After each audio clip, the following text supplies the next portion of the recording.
네, 푸틴 러시아 대통령이 우크라이나 침공 과정에서 고수해온 특수 군사작전이라는 용어를 버리고 전면전을 선포할 가능성이 있다는 전망이 나왔습니다.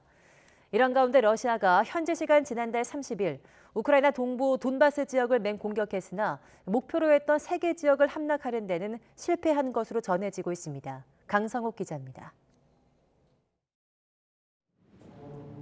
푸틴 대통령이 군사적 손실을 보충하기 위해 몇 주 안에 국가 총동원령을 발표할 가능성이 있다고 영국 매체 텔레그래프가 보도했습니다. 벤 월러스 영국 국방장관은 오는 9일 러시아의 제2차 세계대전 승전 기념일에 이런 발표가 있을 수 있다고 전망했습니다. 푸틴 대통령은 지난 2월 24일 침공을 개시하면서 우크라이나의 군사력 무력화와 신나치주의자, 극우 민족주의 세력 척결을 목표로 한 특수 군사 작전을 시작한다고 밝힌 바 있습니다. 하지만 러시아가 당초 몇 주 안에 끝내려고 했던 침공은 2달 넘게 이어지고 있고 공세는 교착 상태에 놓여 있습니다.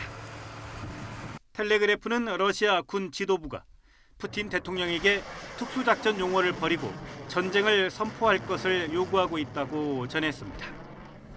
러시아가 전면전을 선포할 경우 계엄령과 대중동원령이 가능해집니다. 예비군을 소집할 수 있고 징집병들도 추가로 징집 기간을 연장할 수 있게 됩니다. 계엄령이 선포되면 러시아는 외국과의 교역을 중단하고 경제의 상당 부분을 국유화할 수도 있습니다. 하지만 러시아 국민들에게도 큰 고통이 수반되는 조치여서 푸틴 대통령이 실제 전면전을 선언할지는 아직은 미지수입니다. 이런 가운데 러시아가 우크라이나 동부 돈바스 지역을 맹공격했지만 도네츠크의 리만 등 목표로 했던 3개 지역을 함락하는 데 실패했다고 로이터 통신이 보도했습니다.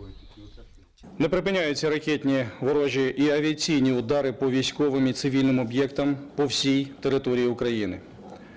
Зокрема, оперативно-тактична авіація повітряно-космічних сил Збройних сил Росії виконала щонайменше 33 літаковиліти.